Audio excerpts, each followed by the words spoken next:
retiradas, o foco da filosofia escolar deve ser só apenas o contexto social dos estudantes? Não. Tecnicamente, o nosso trabalho, ele faz uma correlação.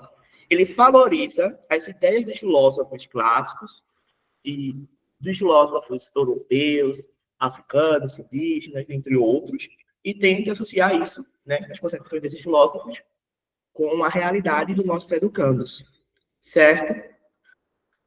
Para a gente fazer a análise desse trabalho, para a gente não, para eu, né, fazer essa análise desse trabalho, me foquei muito nas obras de Olivia Maria Rodrigo, né, que ela fala muito bem sobre a reformulação pedagógica. Ela tem uma obra que é Filosofia em Sala de Aula, que é uma obra que eu gosto muito e tenho muito carinho. Então, eu utilizo ela para poder abordar, certo? Para poder explicar toda essa concepção desse trabalho. Bem, a linguagem original, geralmente, da filosofia, ela é muito densa.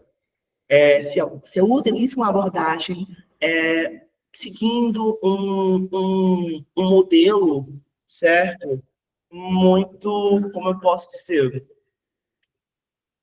seguindo uma forma muito curta de aprendizagem, e que as estudantes eles não conseguem compreender, certo?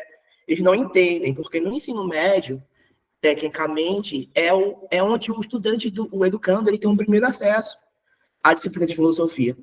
Então, o letramento filosófico é muito importante. A gente precisa fazer com que o estudante ele consiga compreender os filósofos, certo? Então, como a linguagem original é densa e distante da realidade desses estudantes. Então, a questão central desse trabalho, né, é como tornar o saber filosófico acessível e significativo para esses estudantes, para esses educandos. Então, como fazer isso, certo?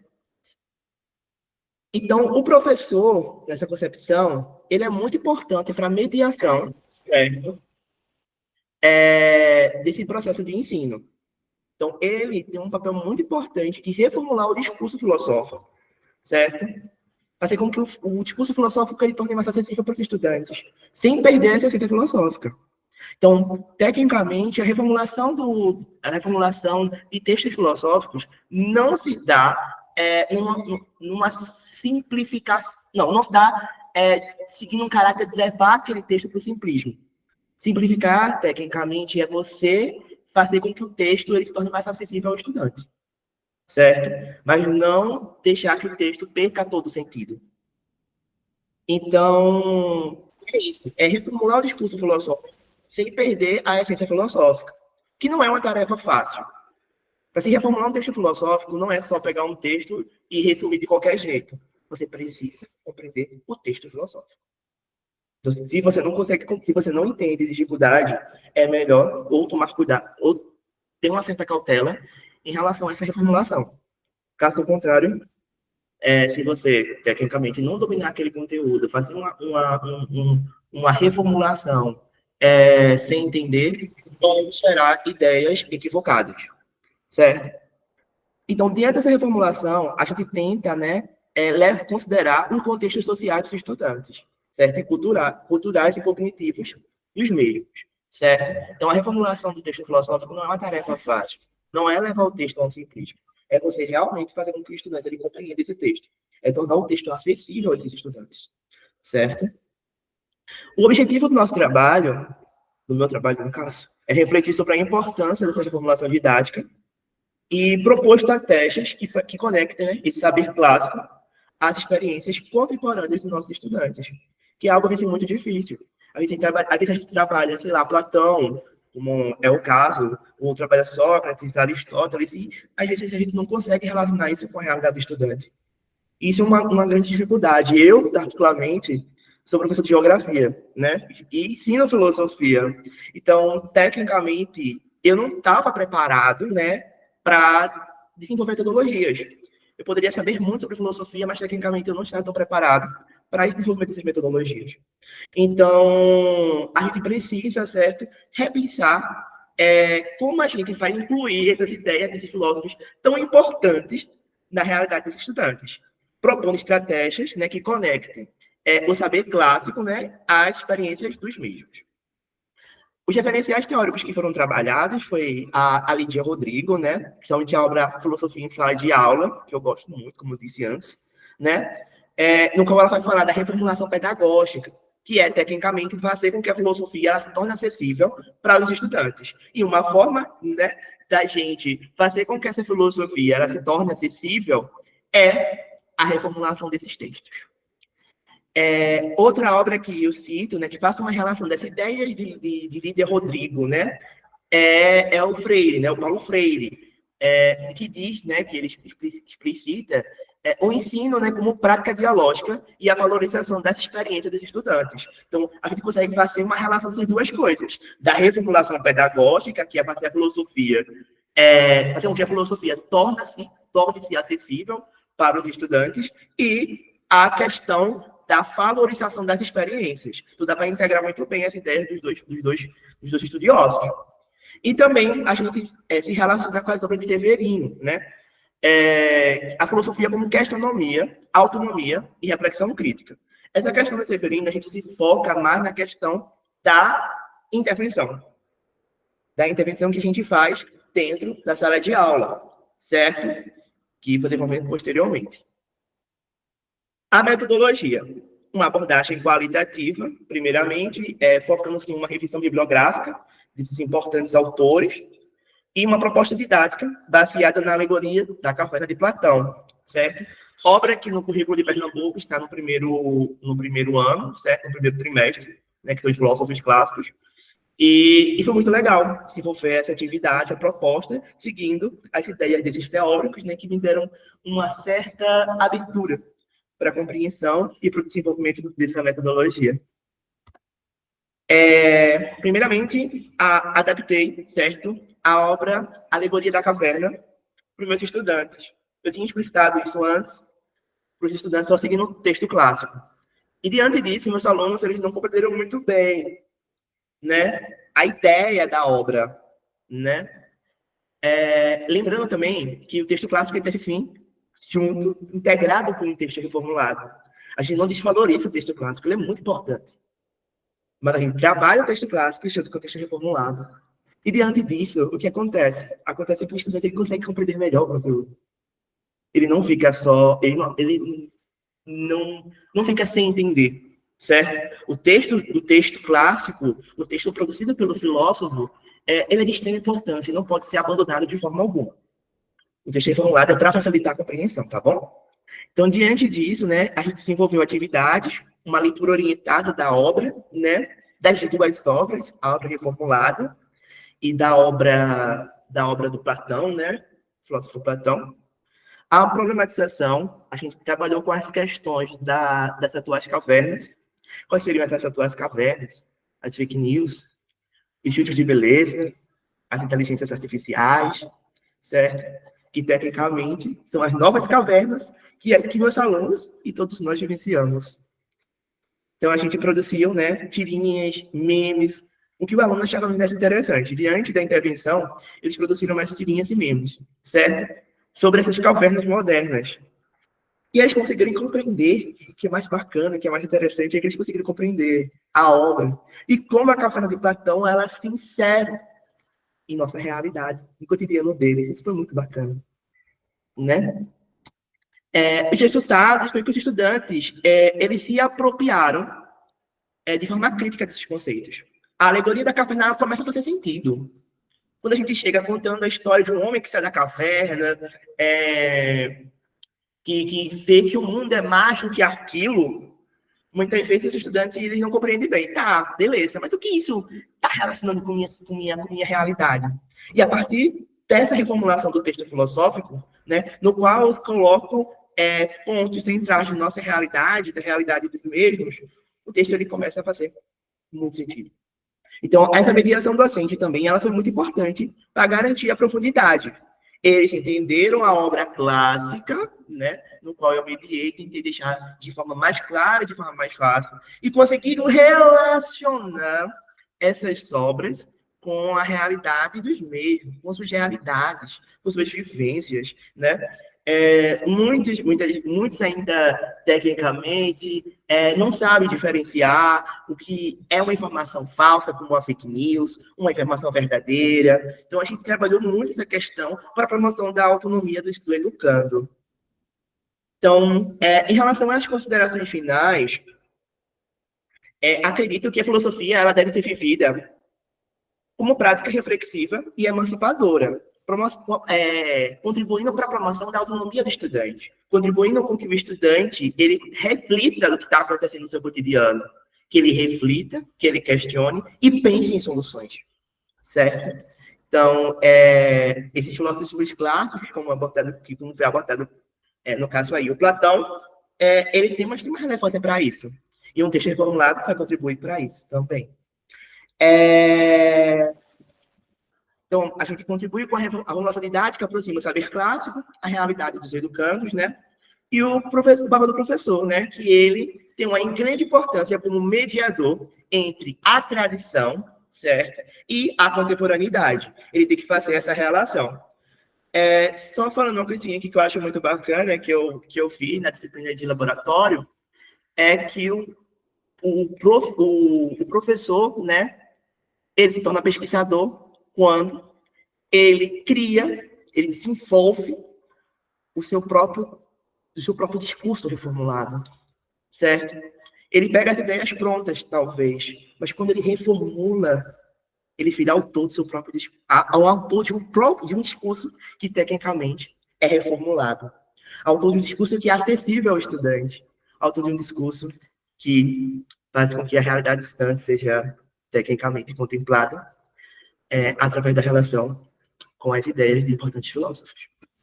Então, aqui estão as referências, que é a obra de Paulo Freire, né, Pedagogia da Autonomia, da Lídia Rodrigo, que é a obra O Ensino de Filosofia, né, e a obra de Antônio Joaquim Severino, que é o Ensino de Filosofia e Questões Epistemológicas.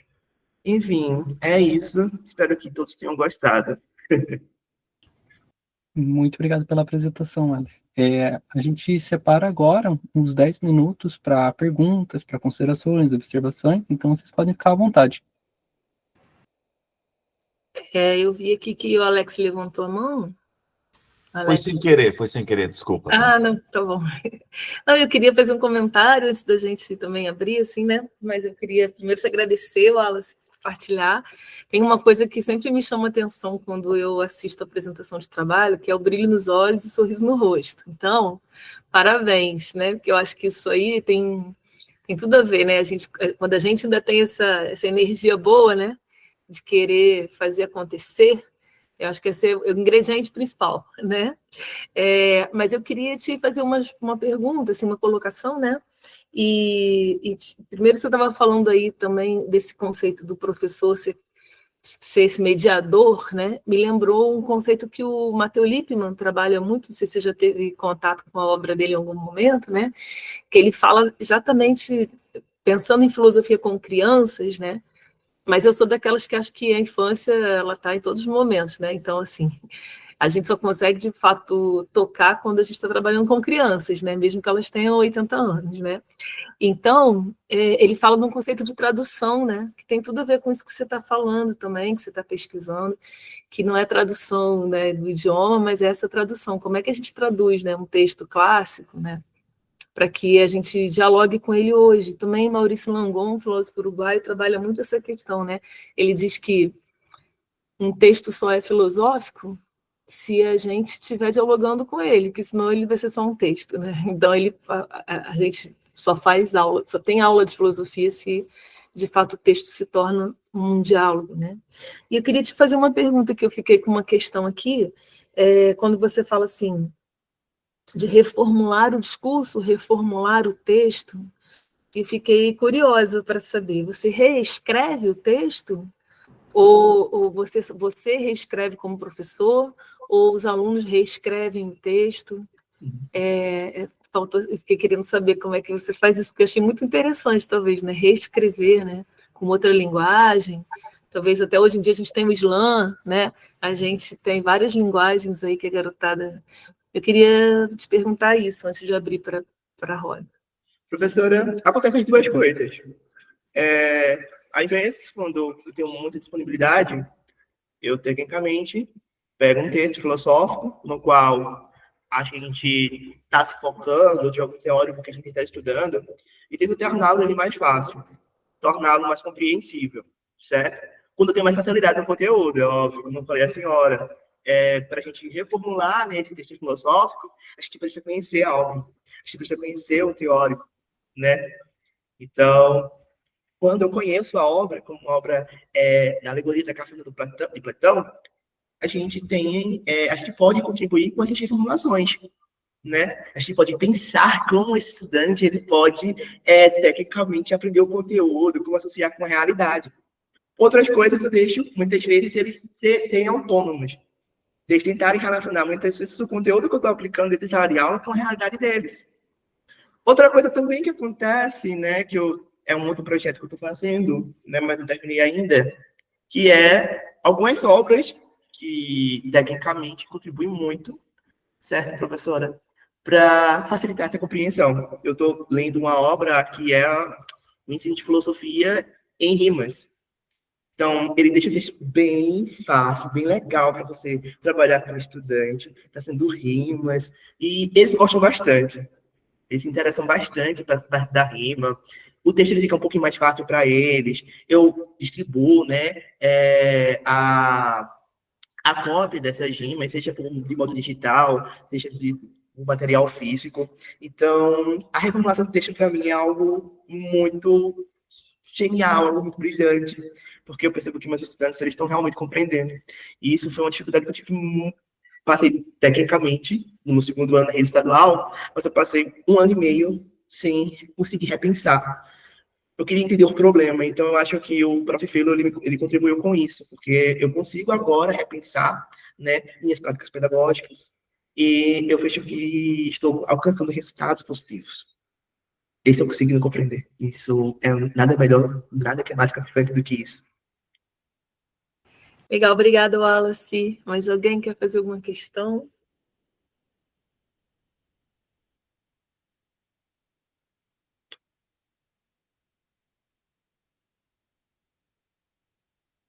Alguma pergunta?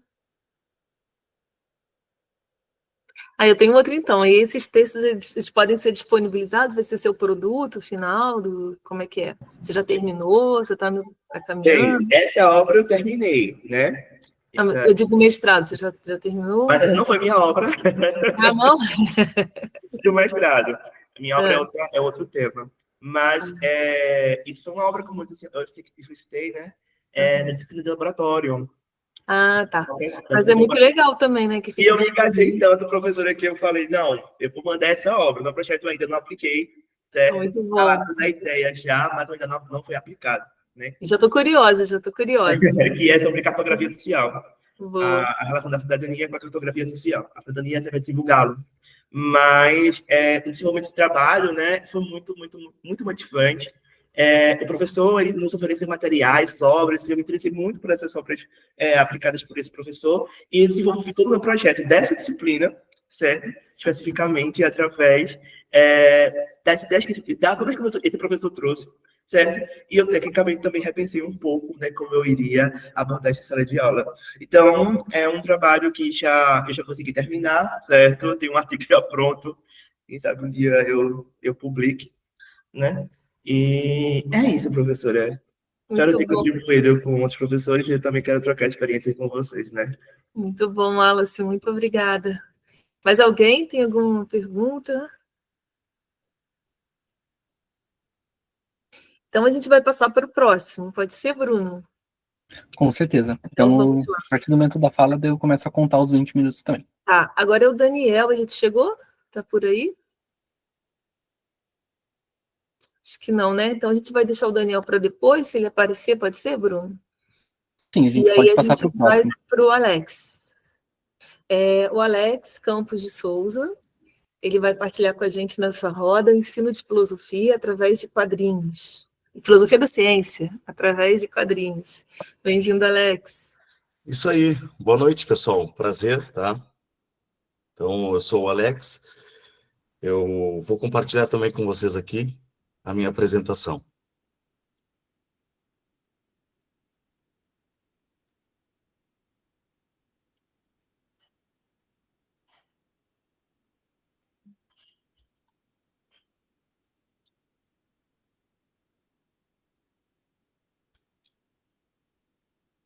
Feito? Tudo ok aí? Sim, Alex. Tá, show de bola. Então, ensino de filosofia da ciência, né, através de quadrinhos, para o ensino médio. Eu sou aluno, então, do mestrado do Prof. Filo da URGS aqui, e o meu orientador é o Leonardo Sartori.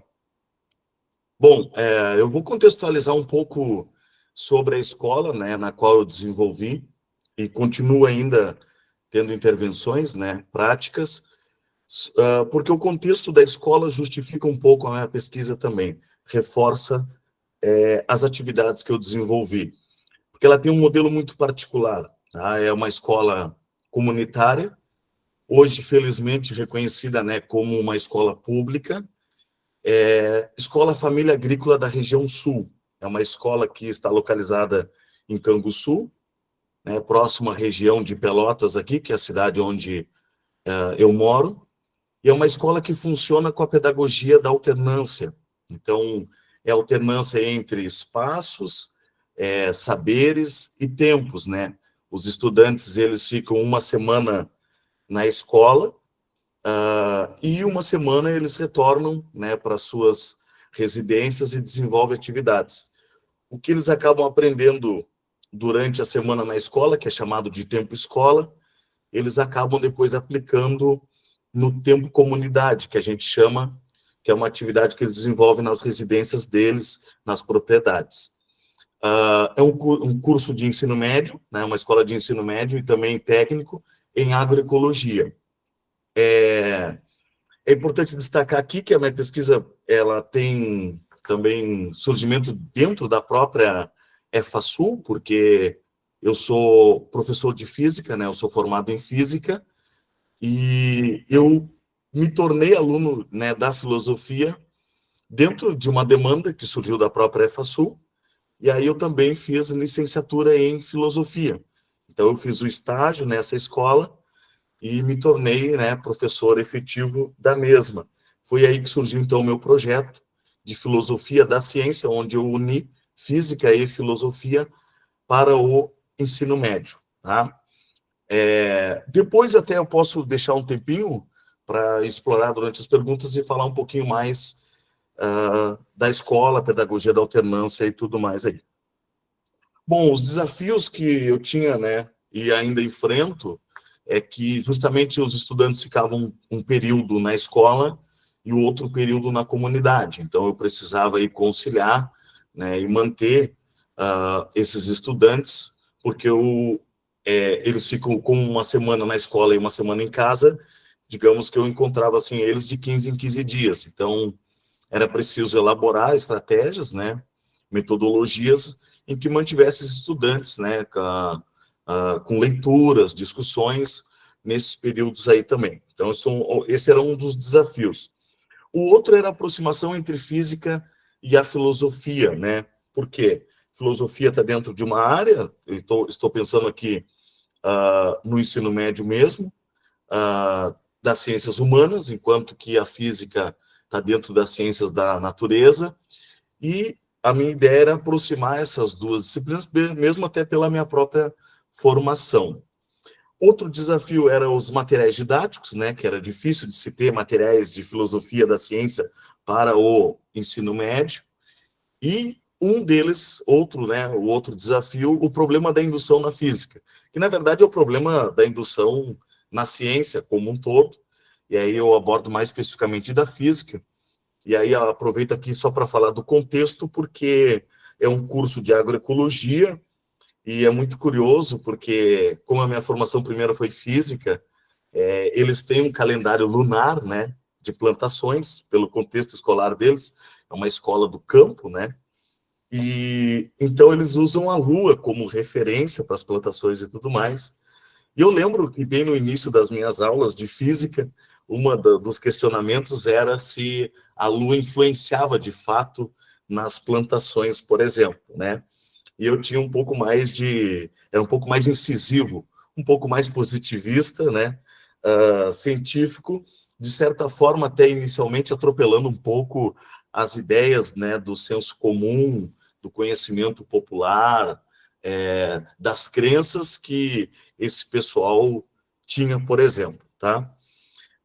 Diante disso, surge, né, claro, como objetivo, uma reflexão sobre a minha própria prática de ensino de física, né?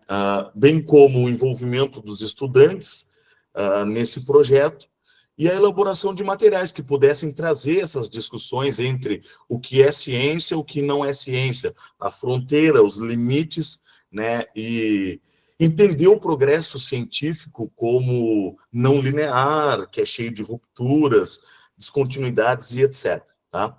Com relação mais específico ali aos objetivos, compreender o problema da indução e as suas implicações, proporcionar o desenvolvimento de habilidades de comunicação, aí acaba surgindo a ideia também dos quadrinhos, uso de quadrinhos, promover o pensamento crítico, ou seja, fazer uma própria reflexão sobre o seu cotidiano, o conhecimento de senso comum, a sabedoria popular, e refletir sobre o que é ciência e filosofia, e, claro, o que é filosofia da ciência, por exemplo.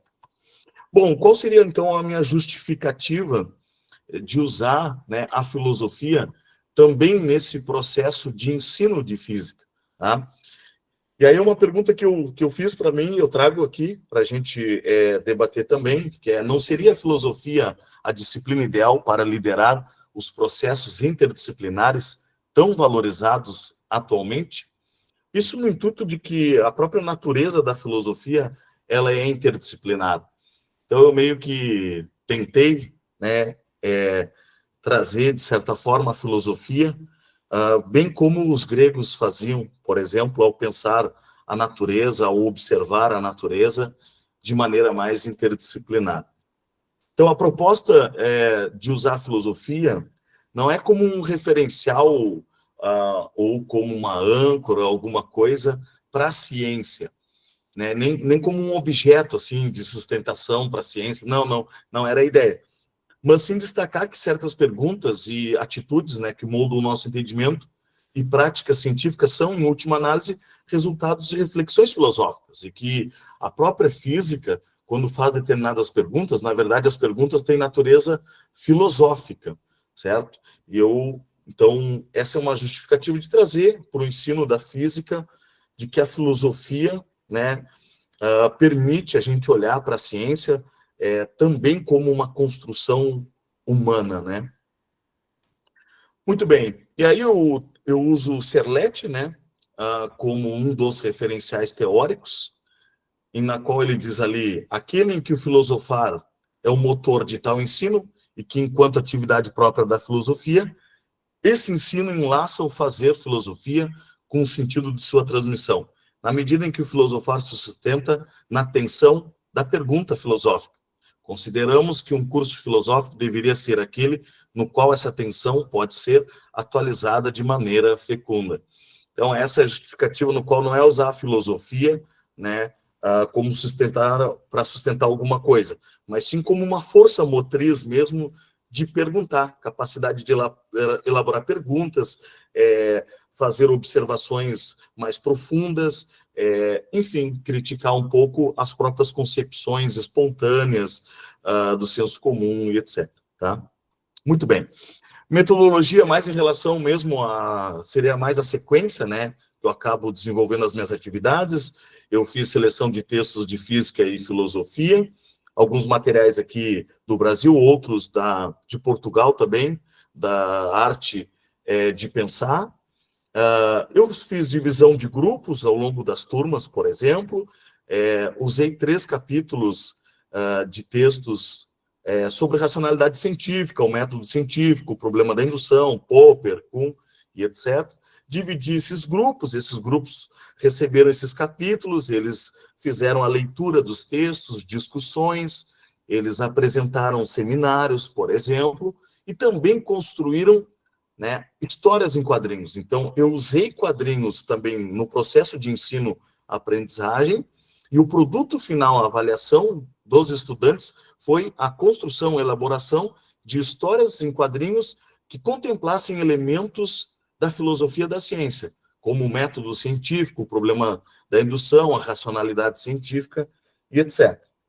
Eu apliquei questionários também, mais gerais, né, numa ideia mais da pesquisação, né, como metodologia de pesquisa, para poder entender se eles estavam curtindo o uso de quadrinhos ou não, o que poderia melhorar nas aulas de física e filosofia, se eles já tinham o hábito de ler quadrinhos e etc. E um mais específico sobre o que é o método científico. Aí eu fiz perguntas mais abertas, perguntas mais fechadas, né, para ter as mais variadas respostas desses estudantes. Bom, esse é um material que acabou mudando, né, quando eu resolvi usar quadrinhos na filosofia, acabou mudando também a minha maneira de ensinar física, que de maneira geral é um pouco mais tradicional, com um quadro escrito, cheio de equações, fórmulas, e eu passei a usar também quadrinhos para ensinar física. O material esse aí que eu uso do grupo de ensino de física da USP, aí, por exemplo, o estudo da lei da inércia, né, aliás, usando quadrinhos aí, por exemplo. Então, me atingiu diretamente também, né, na prática docente aí. Na filosofia, eu também usei o Mundo de Sofia em Quadrinhos, né, uma história da filosofia. Mais especificamente, eu trabalhei, claro, o capítulo 10, que é o Renascimento, que aí contempla Kepler, Galileu, Giordano Bruno, e aí chega até o final do Renascimento, barra ali início do Iluminismo, em Newton, por exemplo. Justamente para trabalhar o problema da indução. Afinal de contas, o que Newton usa na construção das leis de Newton, né, das leis da gravitação universal, é um método indutivo, que é um assunto que a gente discutiu bastante durante as aulas, né. Esse é o material que eu usei de Portugal, né, A Arte de Pensar. Um dos capítulos era sobre a racionalidade científica e a questão da objetividade, por exemplo. Bom, com relação à avaliação, né, ela foi estruturada em 3 momentos: aplicação de um formulário, questões mais gerais, como eu já havia comentado, depois um formulário mais específico sobre o conteúdo em si, claro, com perguntas fechadas e outras abertas, e também a construção de histórias em quadrinhos. Algumas perguntas gerais que eu usei no meu questionário, que aí eu trago para cá, até para compartilhar, né, com os colegas, baseado na pesquisação, né, dar um retorno, um feedback e fazer novas intervenções. Uma das perguntas é como tu avalia o uso de histórias em quadrinhos como recurso didático para o aprendizado de física e filosofia. Pedi para eles comentarem a experiência de percepção durante as aulas. Quais foram as principais dificuldades, né, que eles encontraram ao estudar com histórias em quadrinhos em sala de aula? E se eles acreditavam que o uso de histórias em quadrinhos, né, podia continuar aí a ser um recurso útil em futuras aulas de filosofia e física. E o que eles poderiam sugerir, né, para melhorar a experiência na sala de aula. Bom, algumas respostas gerais que eu peguei, obviamente, aqui, que veio dos questionários que eu recebi, e aí eles comentam assim: as histórias em quadrinhos ajudam a fixar o conhecimento, durante as aulas consigo prestar mais atenção, quando é história em quadrinhos. Acho bom, pois não sou muito fã de textos densos e sem imagem. Com as imagens fica mais fácil entender, pois conseguimos visualizar o que está sendo dito. Outro comentou: o uso de quadrinhos é ótimo para aprender física e filosofia, tornando os conteúdos mais acessíveis e visuais. Durante as aulas percebi que isso facilita a compreensão de conceitos mais difíceis. Outro comenta aqui: eu acho que é um recurso didático bem positivo para o aprendizado. A minha experiência com as aulas estão sendo boa, acho que é uma maneira bem inovadora de aprendizado, e minha percepção da aula é que a gente está prestando mais atenção. A principal dificuldade foi entender e relacionar temas mais complexos, que exigem mais explicações, mas mesmo assim os quadrinhos ajudam. Iria sugerir mais textos para estudar com os quadrinhos. Isso é interessante, porque dentro da ideia da pesquisação, eu pude reaplicar, né, aplicar novamente textos e com novas mudanças. Então, essas sugestões eu fui adotando, e os próximos encontros é que eu encaixei os textos de Portugal, que eram textos sobre filosofia da ciência, na qual eram um pouco, né, não é densos, mas de uma maneira mais tradicional. Então, como teve essas sugestões, eu fui podendo, né, mudar ao longo já do próprio semestre ali, devido a esses resultados, feedback que eu tive durante as aulas. Aqui alguns quadrinhos, né, que os alunos construíram, e é bem legal porque aparecem os elementos da filosofia da ciência, como essa, né, do cisne, o problema do cisne branco, cara, será que só existe cisne branco? Eu só vi desse tipo até hoje. Não quero saber, só existem cisnes brancos. Pô, aí me quebra, né? Então, ou seja, no quadrinho aparece um único cisne preto ali, por exemplo, e aí isso está ligado ao problema da indução, né? Onde a análise de casos particulares a gente acaba universalizando, né? Muito legal. Esse outro aqui aparece também o problema da indução, de que usa o passado como garantia para o futuro, por exemplo. O quadrinho mostra o sol, por exemplo, se pondo, e diz assim, ó, o passado nos mostra o futuro.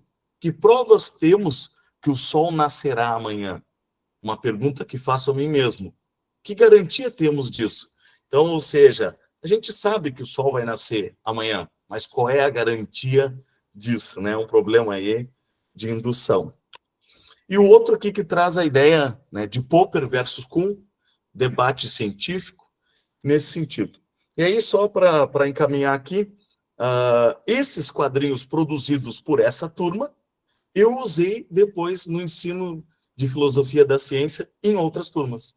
Então, já teve material produzido por uma turma, e esse material eu acabei usando como debate para outras turmas aí, por exemplo. E aí eu finalizo aqui. Agradecido. Tá? Muito obrigado Excelente, Alex. Desculpa aí, Bruno. Não, pode continuar, lá não tem problema nenhum. Muito bom mesmo, que coisa. Eu fiquei cheia de curiosidade também. Primeiro, que eu gosto muito da sua cidade, Pelotas. Já fui aí, meu filho fez UFPEL, saiu aqui do Rio para estudar na UFPEL. E conheci lugares bem bonitos aí, né? E eu fiquei encantada com uma coisa que você falou, né? Tempo escola, tempo comunidade. Uhum. E já quero fazer um comentário aí sobre isso, né? Primeiro, eu queria também, antes de eu falar isso, de eu perguntar, eu queria te falar uma coisa também que eu gostei muito, quando você diz que é uma pergunta, que eu acho que é uma pergunta que meio, pelo que me pareceu, foi orientadora do teu trabalho, né? Mas que é uma pergunta para todos nós aqui que estamos em sala de aula, me tocou bastante, né? Que não seria a filosofia a disciplina ideal para o diálogo interdisciplinar, né?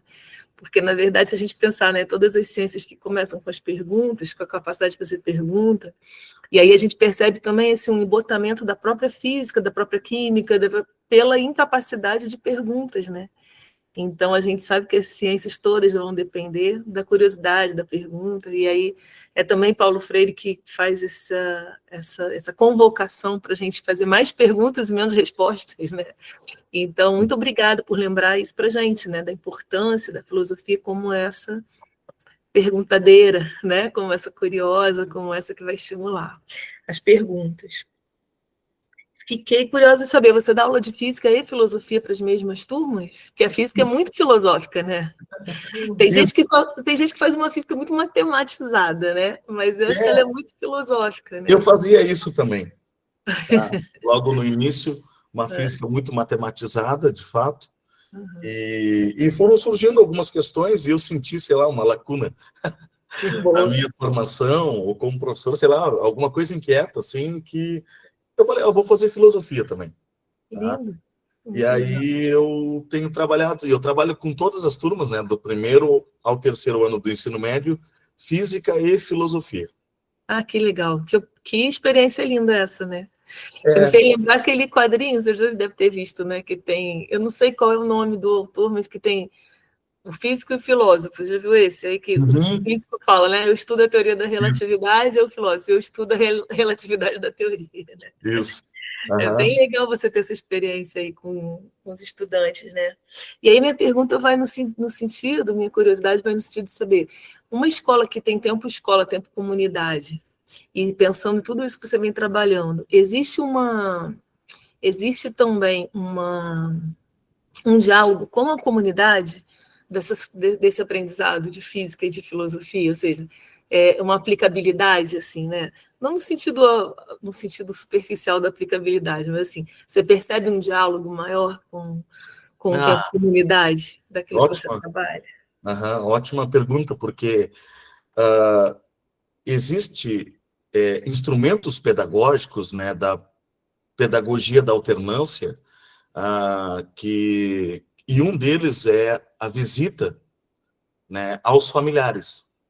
Então, nós, educadores, nós visitamos os familiares dos estudantes. A gente conhece a comunidade, a propriedade deles, o que eles plantam, do que eles vivem. E os estudantes da EFASUL, no terceiro ano do ensino médio, eles têm que elaborar o que a gente chama de PPJ, que é um projeto final de apresentação, e esse projeto, ele tem que resolver um problema da comunidade, né? Então, às vezes é da família, às vezes é do bairro, às vezes é da comunidade dele ali, e esse projeto, às vezes, ele envolve, por exemplo, a captação de água, né? Captação de energia, envolve placas solares. Então, de certa forma, há um diálogo, sim, entre a ciência, a comunidade, esses assuntos nessas visitas, porque eles acabam trazendo problemas que eles têm lá na comunidade para a EFASUL no tempo escola. E o que é interessante é que eles também trazem soluções para a escola, assim, no sentido de a escola tem as suas hortas, tem um espaço de plantação, eles criam os canteiros e tudo mais, e também eles vêm com uma bagagem, que às vezes a determinada família faz um canteiro de determinado jeito, enfim, então é uma troca, por isso eu chamei no início ali uma alternância de saberes, né? Não há só uma alternância de tempo, mas também de espaços e saberes, essa troca aí. E essa aproximação entre o currículo da escola e a comunidade, ela se dá justamente nesse projeto final, né, que é o PPJ, e também nas visitas às famílias. Muito inspirador, muito obrigada, nossa. E me fez lembrar um pouco também daquela fala do Nego Bispo, né? Assim, já chega da gente se desenvolver, né? Tá na hora da gente se envolver. É Então, verdade. assim, isso é inspirador para se envolver com a comunidade e pensar essas questões. Muito obrigada. Uhum. Alex, alguém que tem uma pergunta, fazer uma colocação? O povo está quieto, né, Bruno? Ah, o Leonardo vai falar. Vai lá, Leonardo. Então, boa noite.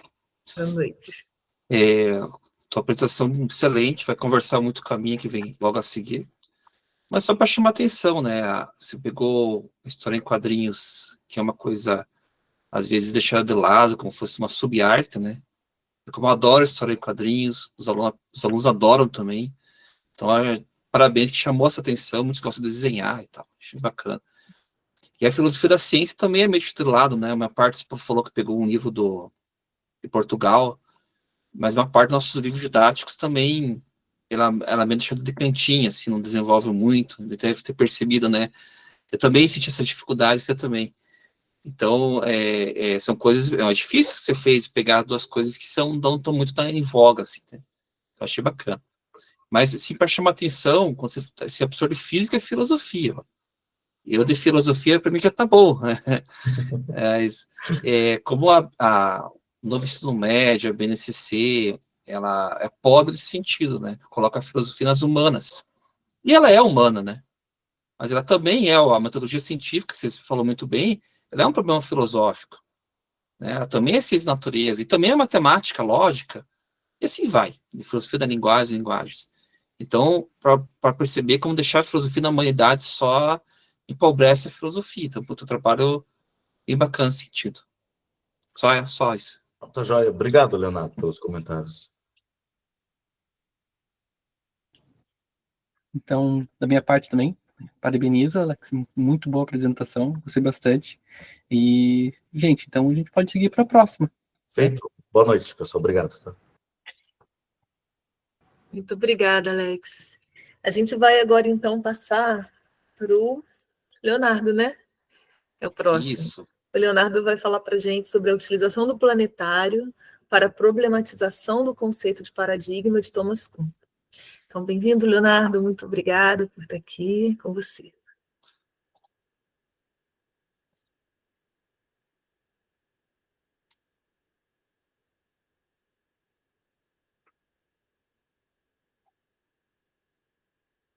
Isso.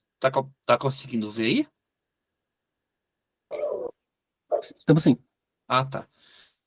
Então, boa noite para todo mundo. Meu nome é Leonardo, sou professor do Colégio Estadual do Paraná, em Curitiba. Faço profilo na UFPR, né? O colégio, depois eu vou ter umas fotos do colégio ao final. Ele é o mais tradicional, mais antigo do estado, o maior, enfim, bem no centro da cidade. E eu vou falar uma prática que, na verdade, eu já fiz algumas vezes, nos 2 anos anteriores, mas eu vou aplicar, né, de fato, mês que vem.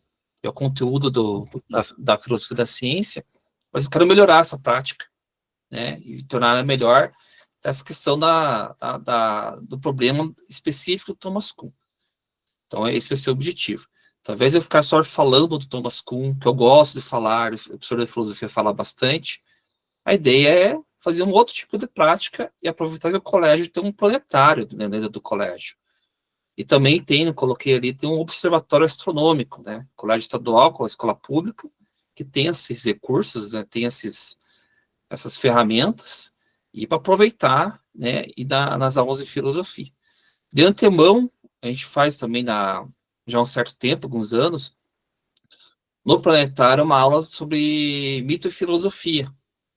Então, a gente fala, os professores são astrônomos do planetário, são físicos, eles dão aula de várias disciplinas lá, né, não só de física, mas eles preparam uma aula especial para a gente sobre isso. Eles dão aula, falam a mitologia grega e como os povos antigos pensavam o céu, né, os objetivos como ferramenta, e também mitologia indígena, de Guarani, né, que foi um professor da UFPR, já faleceu, que fez essa apresentação. Então, já fazia um certo tempo, essa ideia do Thomas Kuhn veio, já faz uns 2 anos, que é uma galera dele no 3º trimestre, a ideia é usar essa prática e melhorá-la, tá? Isso que vai ser o objetivo, tá?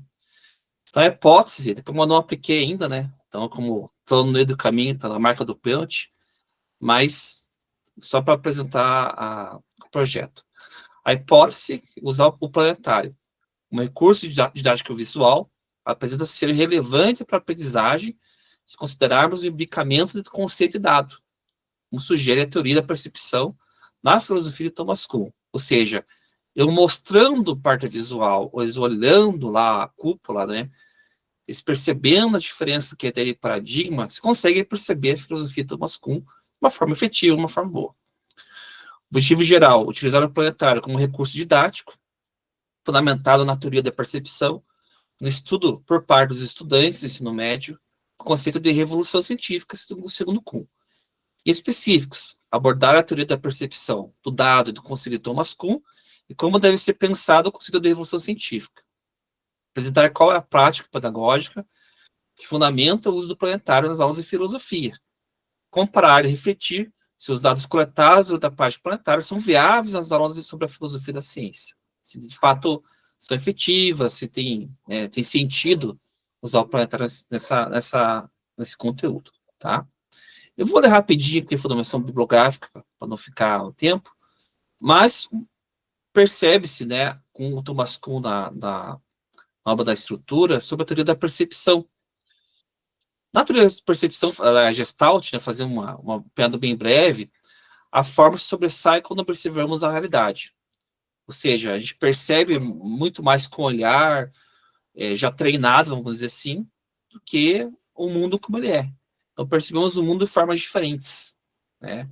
Então, até para problematizar mais a ciência não é uma subida, uma escadinha que sempre está conseguindo mais coisas e mais conhecimento e aproximando mais da realidade. Mas são formas diferentes de ver a realidade. Então, daí esse vai casar com a teoria da percepção. Para o Thomas Kuhn, as diferentes teorias científicas ao longo da história não vêm em mundos diferentes, mas formas diferentes de ver o mundo. O que eram patos no mundo dos cientistas antes da Revolução, posteriormente são coelhos. E o estudante das ciências, né, da seu superior, se torna aos poucos um cientista, pois transformar a sua visão do mundo, conforme a ciência o vê, essa visão do mundo é determinada pela tradição científica, ciência normal, a qual é inserido e treinado.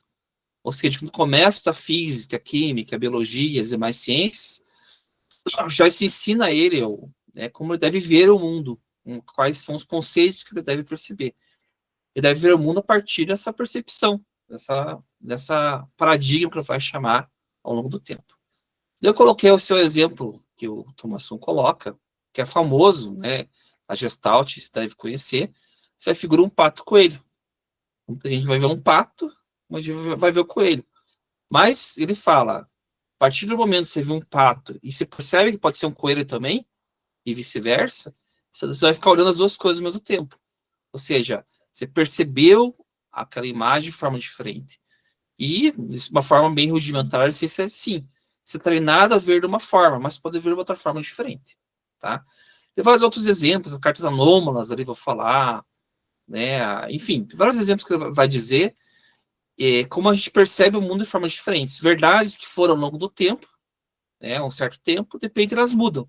Mas o mundo é o mesmo. O mundo não é diferente. Mas vimos o mundo de formas diferentes. Né? Então, numa revolução científica, quando há uma mudança de visão no mundo, o cientista tem que ser reeducado com uma nova percepção do mundo. Deve aprender a ver uma nova forma, a Gestalt, em situações com as quais já está familiarizado. E, logicamente, suas pesquisas terão mudança a partir dessa nova concepção. Exemplo das cartas anômalas. Baseie em escolher algumas cartas de baralho e substituí-las por outras, com alguns aspectos alterados, como a trocar a cor dos naipes. Nas primeiras exposições, dificilmente é percebidas as anomalias. Logo, assim como o sujeito das cartas anômalas vê aquilo que está esperando, os cientistas veem aquilo que foram educados. Então, uma experiência ali também famosa na psicologia. Então, muda lá o naipe, a cor do naipe, né? Ou o número do naipe e vai jogando o baralho lá, né? Chega um momento que você não percebe, você está concentrado no jogo.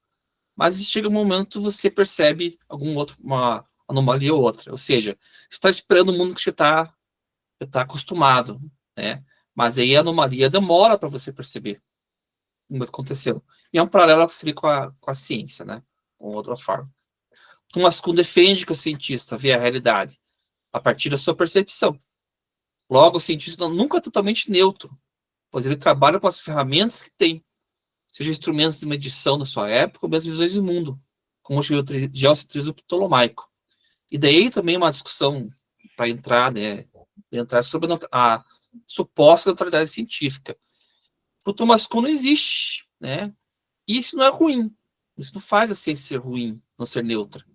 Mas sim perceber que o cientista trabalha como ele tem no momento as ferramentas, os conceitos, as percepções.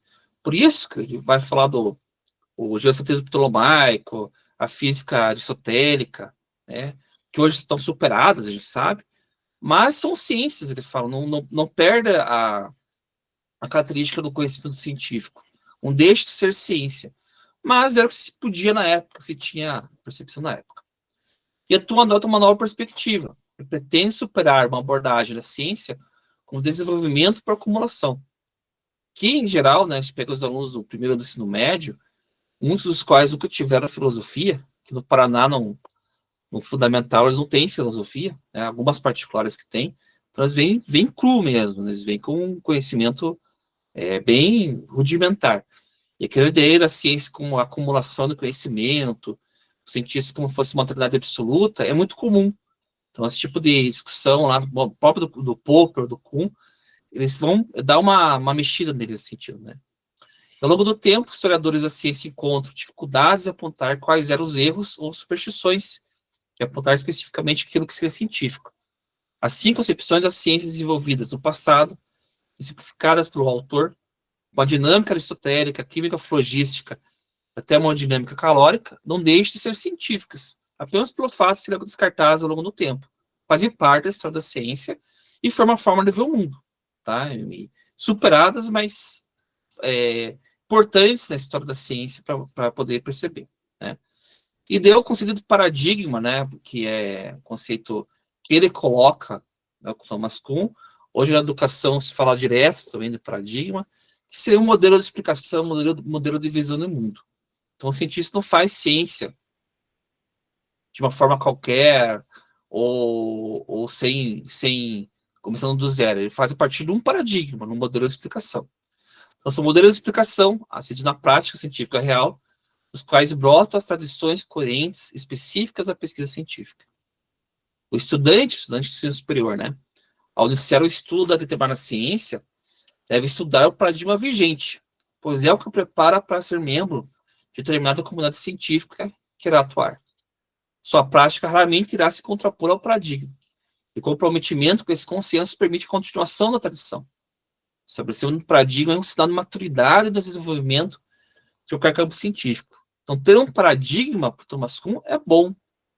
Quando ele dá conta da explicação científica, quando ele está explicando as situações, é bom, é importante. Então, o que o estudante vai fazer, o cientista novato vai fazer? Ele vai estudar o mundo a partir desse paradigma e vai fazer, ele vai chamar de quebra-cabeças a partir dessas verdades do paradigma. Então, ele vai aprofundar as verdades, até onde ele explicar, até onde dá conta de explicar, né?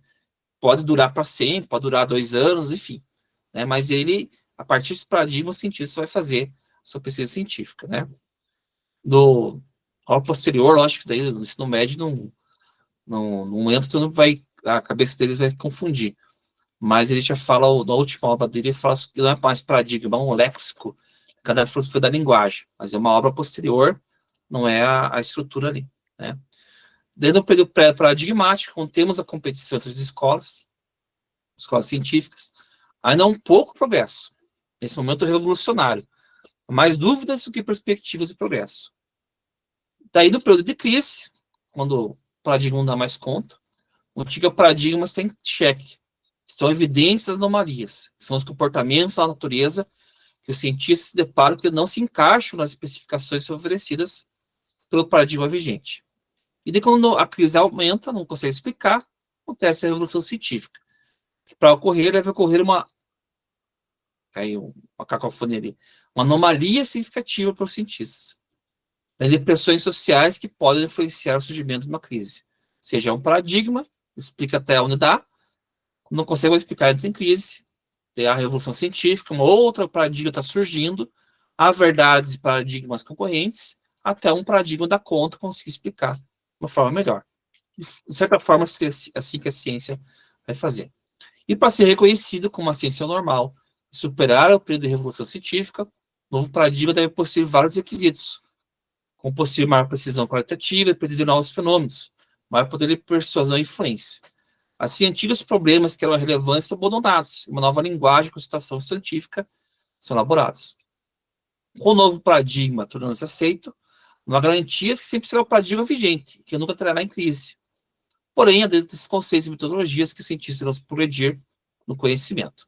Então, essa fundamentação que eu converso com eles, leio um trecho do Thomas Kuhn, que o objetivo também é ler um trecho aí no mês que vem, né? Fundamenta a visão dele, e para exemplificar para eles, é um paradigma, fala um pouco do Galileu, né? Que é um filósofo também, e é o famoso heliocentrismo, o geocentrismo, tá? Como a passagem aconteceu entre um fator ou outro. Então, a gente está nesse momento, uns falam da Terra plana, né? Então, a gente fala, vamos no planetário ver com o astrônomo lá, se alguém tivesse a coragem de falar. E o geocentrismo, durante a história da humanidade, serviu, né? Boa parte da ciência serviu, desde o Aristóteles, Ptolomeu, né? Como a Terra no centro, tinha-se uma lógica. E quando vai na prática do planetário, a gente fez no ano passado, o professor ele fez uma coisa interessante, ele tentou convencer os alunos do geocentrismo. Ele explicou na cúpula que dá para você ver o Sol nascendo de um lado que vai para o outro, né? Os planetas ao redor da Terra, dá a entender que a Terra, visualmente, é o centro do universo. Dá a entender que a Terra é parada. Então, o geocentrismo tem sentido. E por muito tempo teve. Mas anomalias o geocentrismo não consegue explicar. Anomalia, as voltinhas, assim, né? Porque não faz uma volta perfeita para a Terra, dependendo do planeta. Mercúrio para um tempo, depois ele vai, volta. Então, seria um movimento circular, mas que de repente faz uma voltinha e vai. Então, a anomalia meio dá um jeitinho de explicação. Mas chega-se o tempo do Galileu, que o heliocentrismo tem mais como fugir, tá? E dele vai explicando, o professor complementa do geocentrismo. Então, ele começa a explicar por qual lógica o Sol está no centro, né, do sistema solar, os planetas ao redor, a Terra está girando, né, no nosso sistema. E daí, até a imagem do Galileu quando ele aperfeiçoou um telescópio, as luas de Júpiter, né, as luas galileicas, são as 4 lá, né? Então ele mostra mais ou menos que cada momento as luas estão ao redor de Júpiter, com um telescópio um pouco melhor na época, né? Então ele convence os alunos que o heliocentrismo seria a melhor forma. Então daí ele demonstra o planetário o que é o geocentrismo, o heliocentrismo, porque fez sentido, porque não fez mais sentido a partir da modernidade, e daí o heliocentrismo fez sentido. Ou seja, 2 paradigmas. Para eles, uma parte visual fica muito claro, né? Então, eles veem, percebem, tal como o Thomas Kuhn falou, essa parte visual, né, a percepção da Gestalt, né? Como percebemos uma verdade ou outra, isso fica muito mais claro para eles, né? Vai ficar mais claro para eles, tá? E a proposta de aplicação, né, a partir do mês que vem, são 8 turmas no primeiro ano. Faça essa introdução rapidamente, conceitos básicos, que é a filosofia da ciência, diferenciar com o senso comum, né, a origem da ciência da modernidade, essa ideia, sobre o método científico, importância de Galileu, diferença entre geocentrismo e heliocentrismo. O Aristarco de Samos já fala do heliocentrismo na antiguidade, por que o Aristarco de Samos não foi levado a sério na época, né? Porque o paradigma dava conta, de certa forma. Plano do Bruno, do Copérnico, do Kepler, faz assim, e o planetário do colégio, é uma aula por turma, né, que inclusive estão me cobrando já, né? Então, eles vão falar, tudo que eu expliquei ali naquele slide anterior, os professores vão falar, perceber, e explicar para eles. De casa, a teoria, uma aula, 2 aulas, Thomas Kuhn, com a parte do planetário, né? Daí a parte variativa, eu vou melhorar, vou perceber como eles percebem a ideia do paradigma, como eles veem esses 2 paradigmas no planetário, e como se o Thomas Kuhn contempla essa questão. Eu vou trazer esses dados para a gente poder perceber. E daí o último corrigir para os estudantes, tá? Percebendo os conceitos trabalhados. Uma aula ali. E, por fim, a conclusão, o objetivo da proposta, né? Chegar ao final da pesquisa, é aliar no ensino da filosofia do ensino médio, a teoria filosófica com aulas práticas e visuais, além de propor a interdisciplinaridade com outras disciplinas, no caso, física. Mas também falando de geografia, né?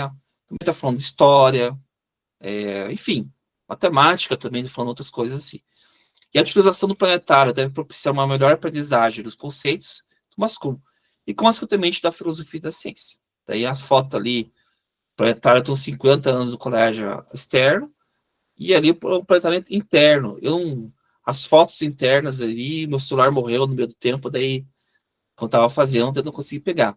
Mas interno ali, né? Porque a foto tem o digital, né? E ali o analógico, ali, um histórico ali, que fala do colégio também. E das referências ali para a gente poder fundamentar o trabalho. Tá?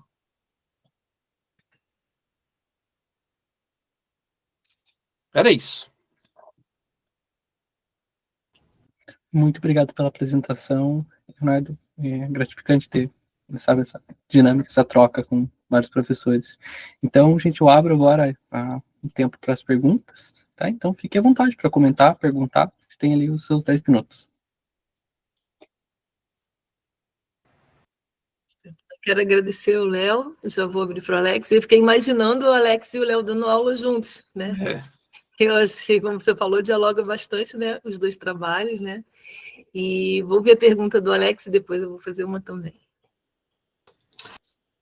Não, na verdade, também são comentários, né? Porque são assuntos em comum, comuns aí que a gente trabalhou. E o que eu destaco assim bem legal é a noção de progresso da ciência, né? De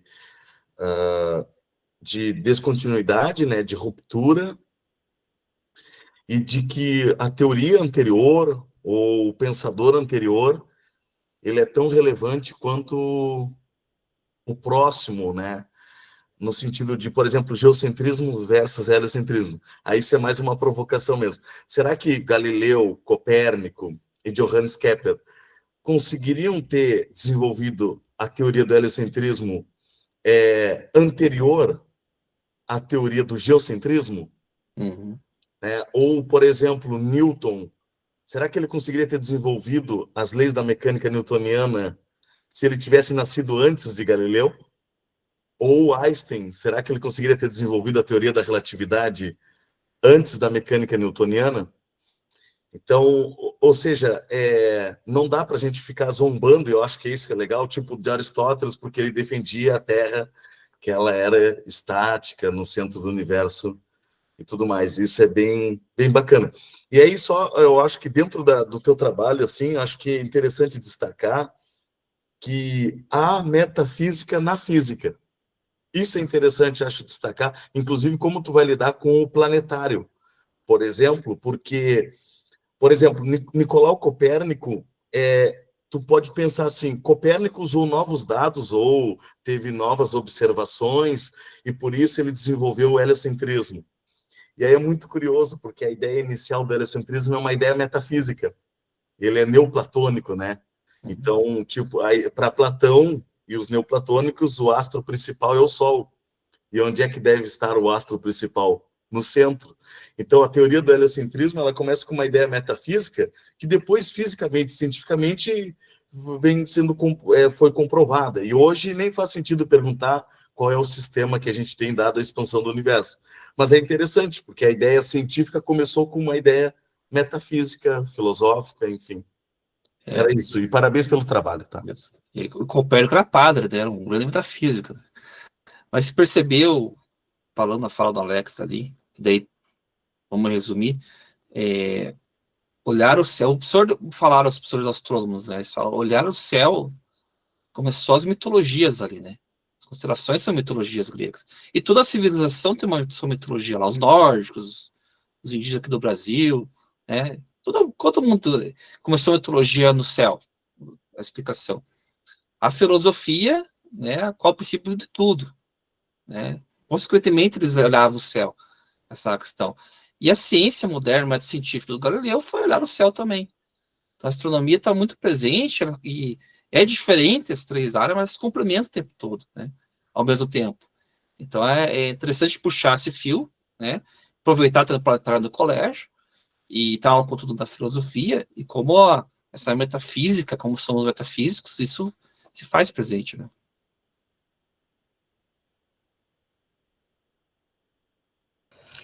E eu também queria te agradecer, Leonardo, e te parabenizar pelo trabalho. E fiquei também com uma questão aqui, depois de ouvir o Alex, que eu achei muito bacana também, pensar que a gente coloca em questão o que a gente entende hoje, né? Então, acho que isso para a garotada é muito bom também, né? De perceber esse movimento, né? E saber que talvez daqui a 100 anos a gente também vão estar discutindo o que a gente afirma, todas as nossas certezas hoje, né? Então, isso eu acho que é muito encantador, né? E aí minha pergunta vai justamente nesse sentido, né? Eu fiquei pensando assim, com esse trabalho, porque eu sei que você vai aplicar agora em setembro, mas você já vem conversando isso outros anos, né? Isso. Eu fiquei pensando assim, você percebe que isso fomenta essa percepção desse movimento nas ciências e no conhecimento entre os estudantes, principalmente porque no ensino médio, né, eles vão se deparar com as ciências duras, que de repente vão ser apresentadas de maneira, né, como certezas absolutas, né, como ideias muito já fechadas. Você percebe que isso fomenta um diálogo com as outras disciplinas? E às vezes, talvez até a tua aula pode perguntar alguma coisa para a aula de física, para a aula de química, você percebe esse diálogo com os colegas, ou que os alunos ficam curiosos, assim, em relação a essa dimensão da ciência? Alguns ficam, sim, aqueles que querem fazer ciências e querem ir atrás da pesquisa científica, tem uns que conseguem fazer paralelos, né? E com geografia também, questão com algumas explicações. Então, na professora de geografia, alguns, né, eu falo, fui no planetário, ele falou uma coisa ou outra, Cruzeiro do Sul, como, vou usar na minha aula. Então, as coisas vai casando, né, de uma forma mais natural, né. Então, eles vão percebendo, alguns não, né, a gente sabe, né, as coisas são muito heterogêneas, mas muitos que querem seguir carreira científica, querem dar um pezinho, eles percebem alguma coisa assim, vai dar uma coceirinha na cabeça deles, né, já colocar que a ciência não é sempre certa. Na verdade, assim, o positivismo ele é muito presente no senso comum, né? A ciência sempre é certa, sempre vai evoluindo. Quando eu trago autores, Thomas Kuhn, uma vez, falo do Popper também, que dizem que não, e daí dá aquela quebrada, né? Como você falou da verdade, aquela bactéria que acharam, aqueles geysers nos Estados Unidos, que ela não tem os 6 elementos, é um elemento diferente, né? Os 6 elementos que toda a vida tem carbono, e os 5 que eu não vou lembrar agora, e um é diferente, um elemento diferente, faz uns 10 anos. A gente demonstra, até então, toda a vida tinha esses 6 elementos. Então, uma vida não tem, é um elemento diferente. Eu acho que a amônia, se não me engano, não é um veneno pra gente, né? E daí dá aquela quebrada. Ou seja, e outra possibilidade. Então, a vida no universo pode ter outras formas de vida, né? Ele já dá uma mexida neles. Então, alguns percebem, sim. Dá uma reflexão sobre isso, sim.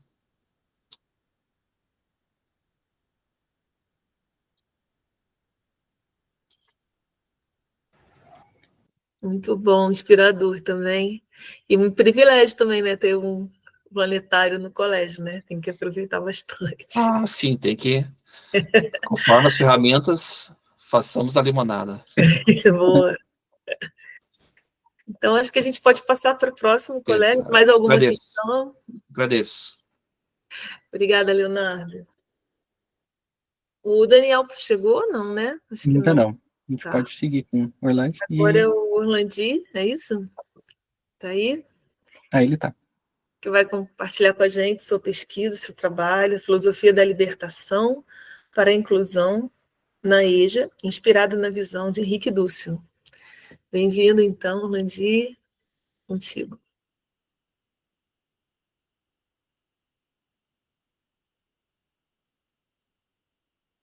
Acredito que você esteja mutado, Orlandi. Boa noite. Boa noite, agora sim. Estou muito entusiasmado com a apresentação dos meus colegas, porque foram todas apresentações de ótimas escolhas. Os temas foram muito bem tratados e diluídos nas questões que a professora Lara apresentou.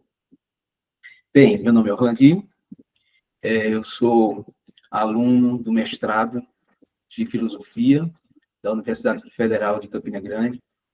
O meu orientador é Luciano. Eu tenho muita estima pela questão da EJA, do qual eu sou professor já há 13 anos, e me deparei já com vários desafios encontrados durante esses 13 anos. E um deles foi a evasão escolar, no qual eu vou tentar mostrar para vocês aqui na minha apresentação, na justificativa do meu projeto, que eu fiz para entrar na seleção do Prof. Eu vou abrir aqui a apresentação para vocês.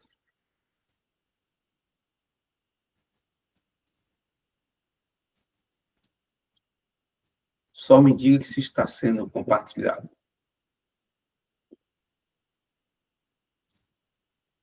Está sendo? Ótimo. Pronto.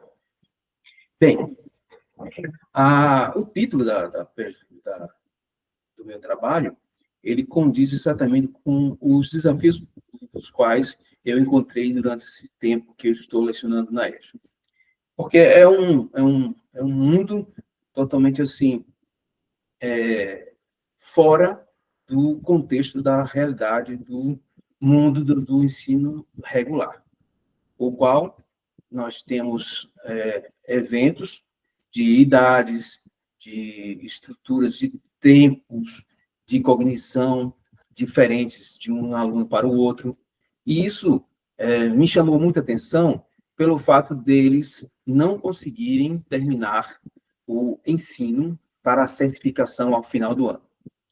Entre outros motivos, é exatamente a evasão escolar, que me chamou mais atenção. Bem, eu vou destacar aqui que este título está sendo reformulado e está sendo construído e, consequentemente, a minha dissertação ela tem essa direção de buscar uma solução filosófica para esse problema da evasão escolar do EJA.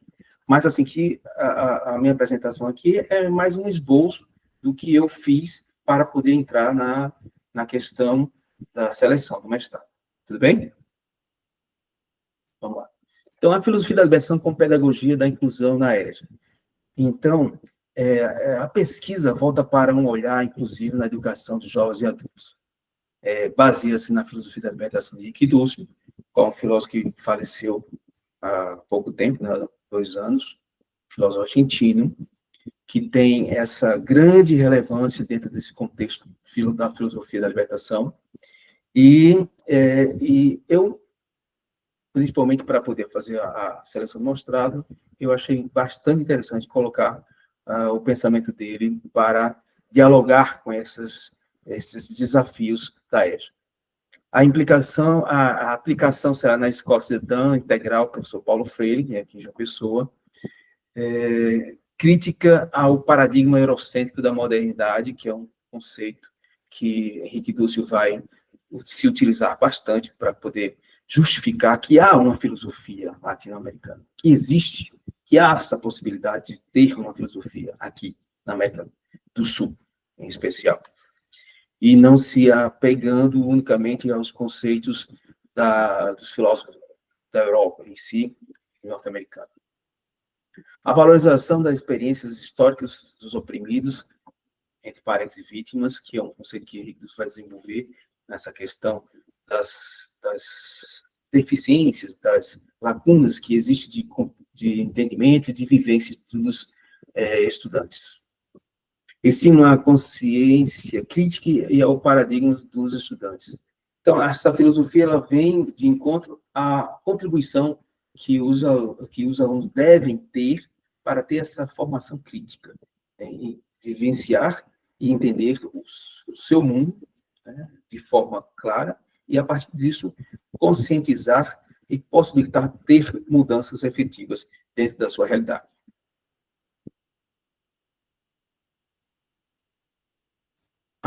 Contexto da EJA, né? A característica dos desafios do público da EJA, de jovens e adultos, é um público, público marcado por diversidades únicas, idades diferentes, expectativas de vidas variadas e tempos distintos de aprendizados, estudantes frequentemente marcados por históricos de exclusão educacional e social, desafios específicos, conciliação entre trabalho, família e estudos, riqueza de saberes práticos e experiência de vida, que podem enriquecer o processo educativo, necessidade de abordagens pedagógicas que valorizem suas histórias e promovam o protagonismo. Esses são um dos contextos que o EJA enfrenta, e os desafios também. Já a filosofia da libertação de Henrique Dussel busca uma crítica ao paradigma eurocêntrico da modernidade. Como eu disse no começo da minha fala, Henrique Dussel vai fazer uma crítica a essa visão eurocêntrica de filosofia, colocando a filosofia de Minerva, a bruxa de Minerva, como centro único do saber.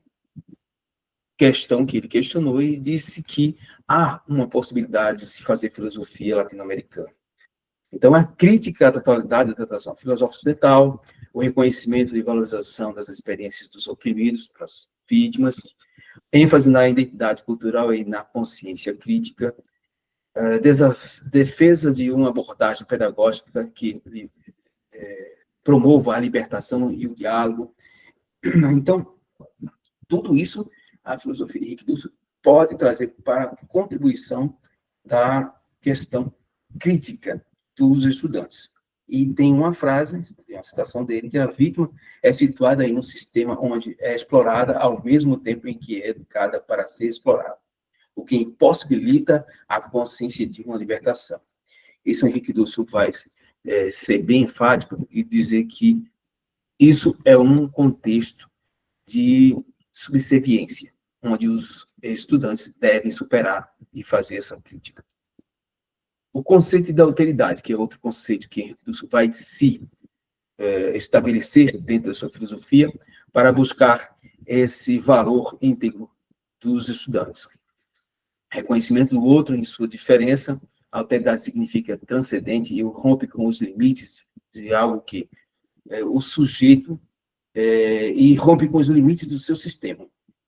O outro é o rosto que se apresenta como uma presença externa ao nosso sistema de instrumentos. O encontro com o outro vai além de uma interação comum. É a expressão de uma liberdade que nos interpela. Bem, aqui ele vai definir as duas formas de conceituação de lógica da totalidade, e a lógica da alteridade. A lógica da totalidade é a aliena. Ela perturba, ela desfoca o entendimento do estudante e observa tudo o que está fora, desconsiderando a exterioridade.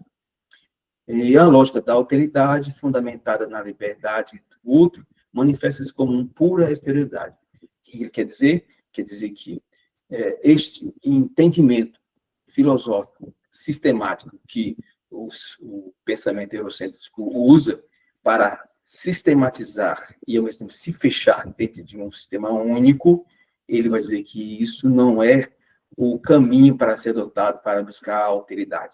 A alteridade está justamente fora desse sistema fechado, hermético.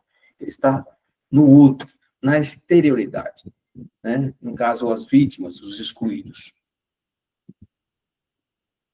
Pedagogia da inclusão. Aí vem o contexto plausível para poder justificar e resolver esse desafio, né, da evasão do Aéreo, que é construindo um ambiente educacional acolhedor e transformador. Pedagogia que coloca-se no lugar do outro, incluindo o estudante em um universo acolhedor. Valorização das experiências de vida dos estudantes da EJA, fortalecimento da autoconsciência no processo de alteridade, o reconhecimento do valor do estudante para a continuidade de seus estudos. A dialogicidade é o exercício de participação democrática. A transformação na sala de aula como ponto de partida para mudanças sociais. Então, a inclusão, ela se faz necessária dentro dessa visão do Seriano, a partir do momento em que o estudante da EJA tem esses desafios a serem encontrados e o diálogo se faz necessário a partir dos seus desafios e dos seus problemas na sua vida cotidiana. A metodologia da pesquisa, a abordagem qualitativa e dedutiva, a pesquisa-ação, participante, com pesquisador inserido no cotidiano escolar, interação com estudantes, docentes e demais profissionais da escola. Coloca-se de dados por meio de observação e entrevistas, abordagem ética para compreender e intervir um problema real, local de participação, Escola Cidadã Integral, professor Paulo Freire, em João Pessoa. Temos 20 alunos no ciclo 5 e ciclo 6 da EJA. Oficinas filosóficas, vamos fazer uma oficina filosófica baseada na perspectiva de Silvio Galo, onde teremos 6 oficinas, cada uma com temas direcionados. Primeira oficina, Introdução à Filosofia da Libertação do Conceito da Autoridade.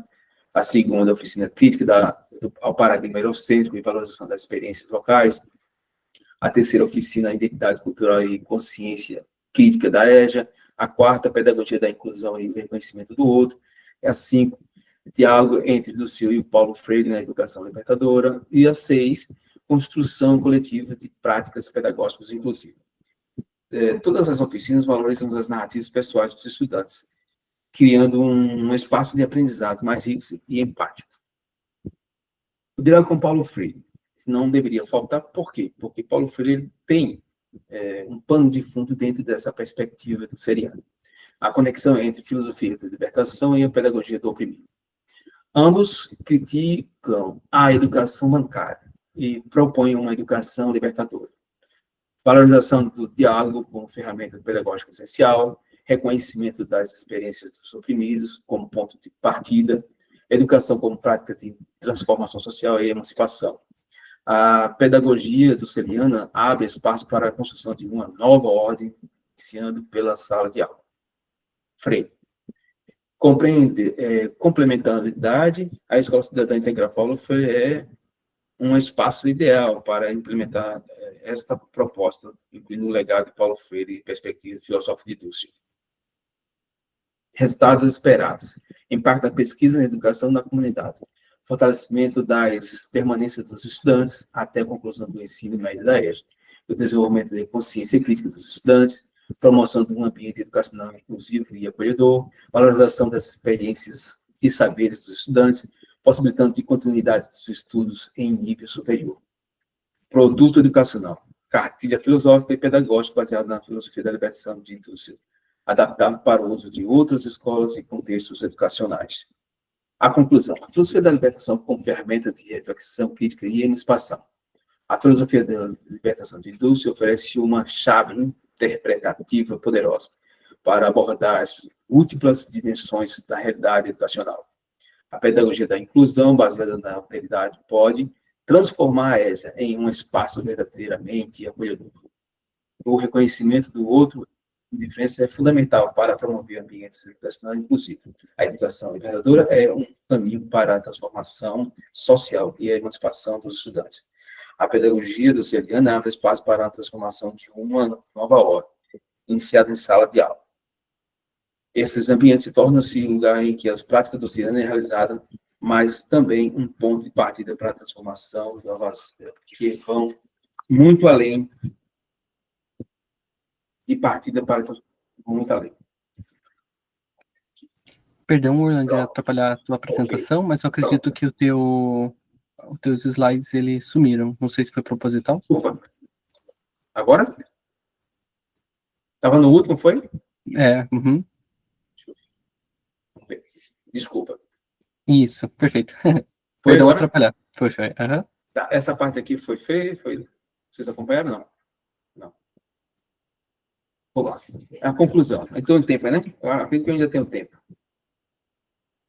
A conclusão é essa. Sim, você tem 5 minutos ainda. Pronto, a filosofia da libertação como ferramenta de reflexão crítica e emancipação. A filosofia da libertação de Dussel oferece uma chave interpretativa poderosa para abordar as múltiplas dimensões da realidade educacional. A pedagogia da inclusão, baseada na alteridade, pode transformar esta em um espaço verdadeiramente acolhedor. O reconhecimento do outro em sua diferença é fundamental para promover ambientes educacionais inclusivos. A educação libertadora é um caminho para a transformação social e a emancipação dos estudantes. Eu queria aqui fazer uma citação de uma frase de Henrique Dussel, que faz exatamente isso. A ética da libertação começa com o custo do outro. Então, dentro dessa perspectiva da libertação de Henrique Dussel, nós nos preocupamos exclusivamente com esse dilema de estudar um caso em que os nossos estudantes eles têm essa dificuldade inerente às suas vivências, inerentes às suas dificuldades de aprendizagem. E Henrique Dussel vai ter um arcabouço teórico para buscar, dentro dessa reflexão, de melhorar o ensino e a autoestima dos nossos estudantes, para que eles possam vencer essas dificuldades. Bem, é isso.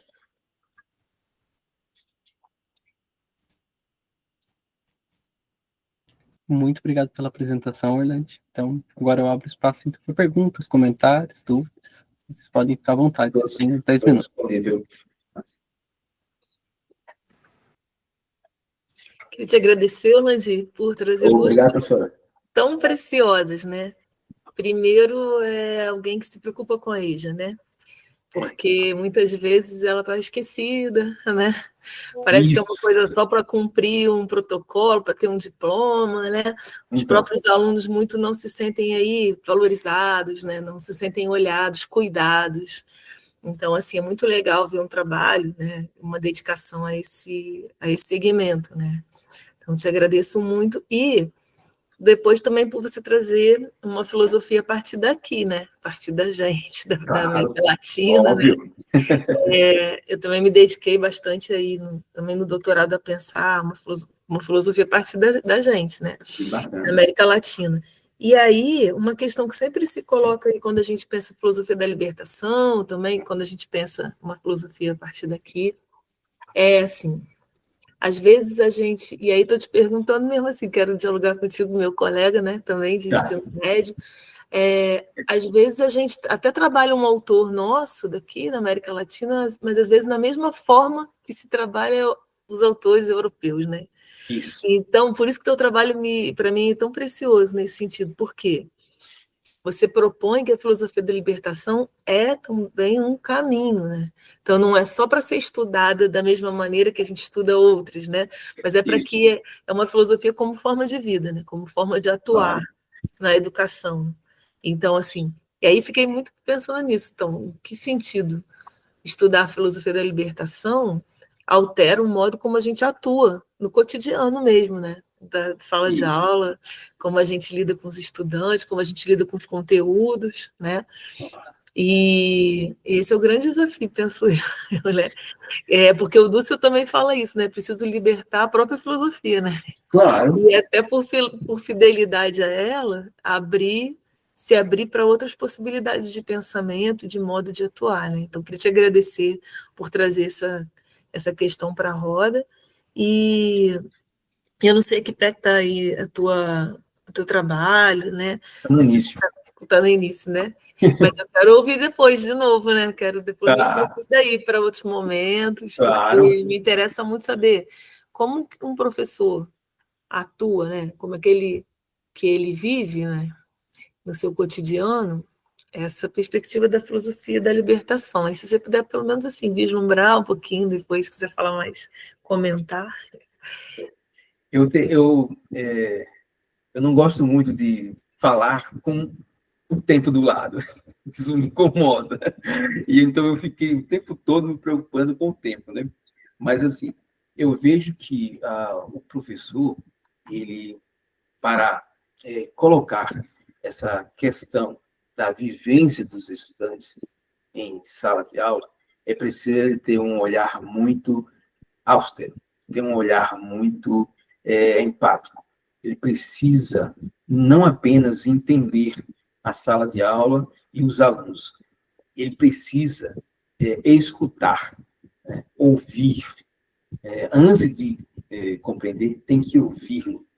Os estudantes, eles são essa química orgânica, né? Esse ser vivo, a sala de aula é esse ser vivo que existe de diferentes formas, de comportamentos, de pensamentos, de teologias.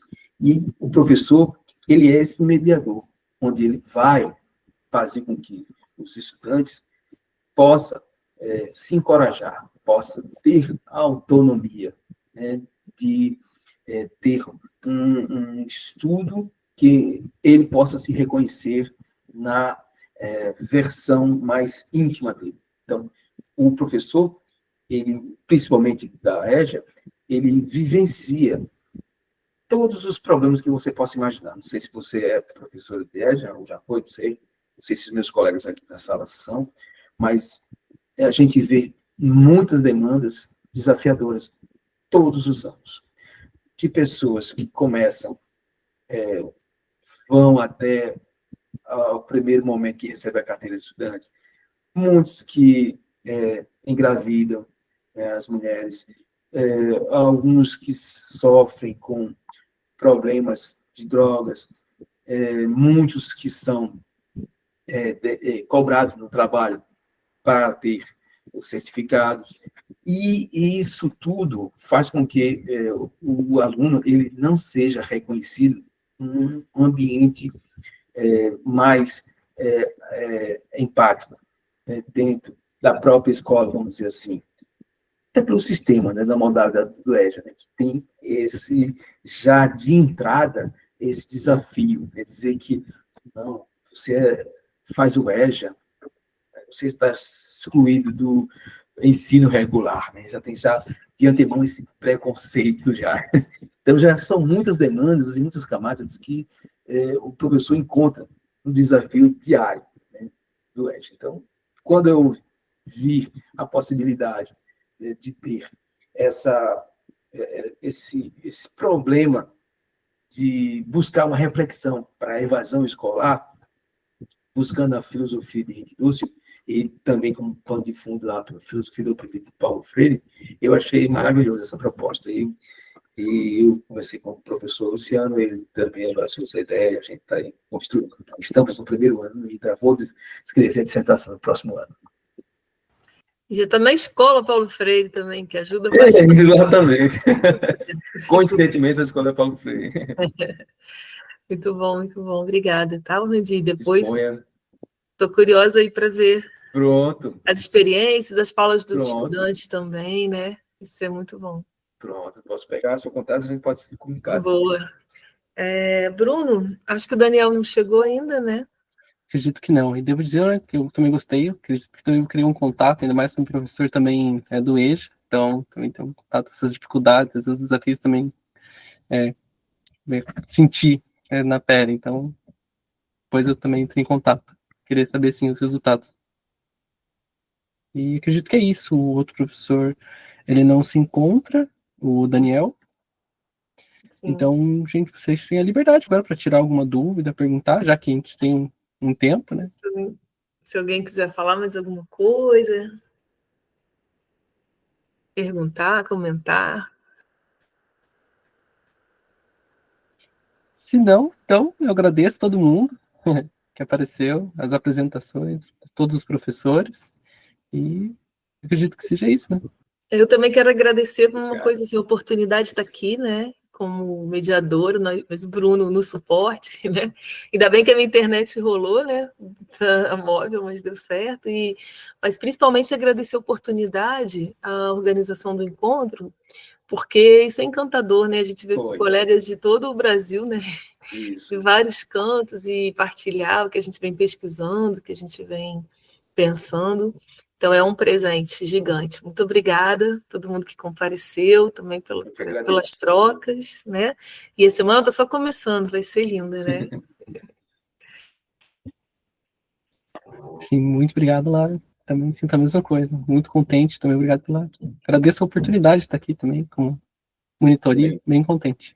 Também fiquei muito honrado com a participação. Muito obrigado também a vocês. Boa noite, boa noite. Boa noite para vocês. Tchau, Boa tchau. noite.